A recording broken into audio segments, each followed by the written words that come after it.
Intellectual Property and Technology Transfer. I'm Nancy Rashid, one of the Intellectual Property Officers at Innovation Access here at UC Davis. This is the second topic in a series of 6, What is an invention? So it's actually 2 parts. First, an invention is a conception. It's the formation of a complete and operative idea. But once you have that idea, you need to take it a step further to have a complete invention. It needs to be also a reduction to practice. It can be the actual reduction to practice, a physical construction of the invention, the car that is built, the thing that you have to show others, or it can be constructive. So the filing of a patent application describing each and every step or each and every element of the invention without actually having made it or tested it. Now, this can be useful in the situation where it's something that you can't actually build and test, like a vehicle to the planet Saturn. So what is patentable? A process or a method, a machine, an article of manufacture, a composition of matter, such as a new alloy, an improvement, but it is not possible to obtain a patent on laws of nature, physical phenomena, or abstract ideas. For example, it wouldn't really be fair if I said to you, I have a patent on 2 + 2 = 4, and every time you go to the store and you do that math, you have to pay me a nickel. Patentability. There are 3 requirements in order to be granted a patent under patent law. An invention must be first novel. It must not be known or used by others, patented already, or described in a printed publication.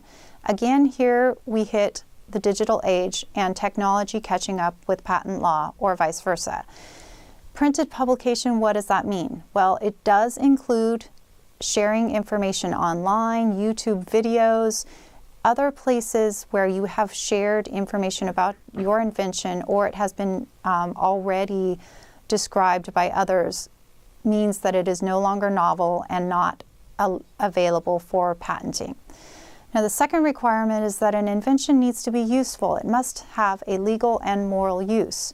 Now, you can handle that. You can be creative. A table can be useful as a table, as a desk, as a stage, for some way to hold a vase, all kinds of things. So useful, not really a problem to meet that requirement. The third requirement is the one that is most challenging, most often for us, and that is the requirement that an invention be non-obvious. And I like to explain this as it cannot be a combination of known elements. It must not be logically deducible from things known or obvious to one skilled in the art to which the subject matter relates. So if you think about it, most inventions are a combination of things you have seen or observed, but you need to be able to have a convincing argument why no one else would have thought to combine those elements into your new fantastic invention. Prior art and public disclosures. These bear upon whether you are allowed to get an invention. So what is prior art? Prior art is all information available to the public in any form before the filing date, online, in libraries, in brochures for selling a product. It can be something that is already described in some university library in a remote country. That is included as prior art. An inventor's own work can also act as prior art that bars or prevents a later patent application, depending on the timing and the extent of sharing.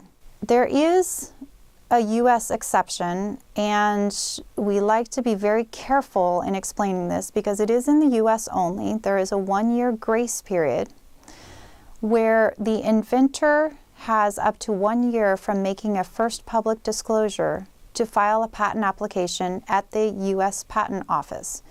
There is no foreign exception. So if you as an inventor have already shared information, publicly tested your invention, or offered it for sale, you may have the possibility of applying for a patent in the U.S., but not in any other foreign countries.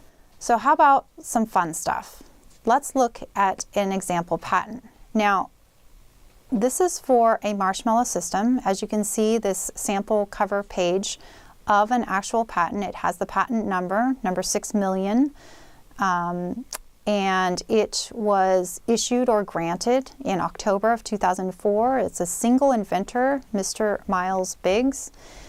There is no other company listed, so this is someone working on their own. And they had an idea for, or this guy, Mr. Biggs, had an idea for a marshmallow system. We see that part of a patent, it will often include some figures.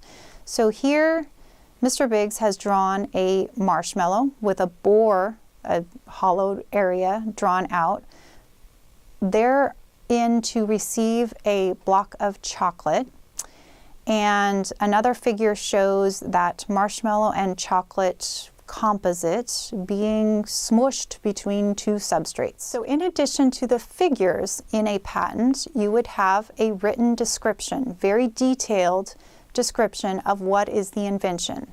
So here Mr. Biggs has described a marshmallow system comprising a marshmallow having an axial open-ended bore, defined therein having an open end, defined adjacent an edge of the marshmallow and a solid chocolate portion, etc. Okay, anyone recognize this? If you go down further, the first claim is going to be the broadest definition of the invention, but a lot of times what I like to do is then go down further to one of the dependent, more detailed claims to figure out what is this guy really trying to patent. Well, he had an idea for a s'mores snack. So claim 7, a method of making a s'mores snack comprising the steps of providing a marshmallow system and so on and so forth, and heated chocolate combination between a pair of food substrates to provide the s'mores snack. Yes, you can get a patent on s'mores, even though many of you have probably already done this on your own. So this is kind of a challenge in order to explain why, yes, sometimes we can get a patent, but then what do you do with it? And we'll talk about that in a later segment. Thank you.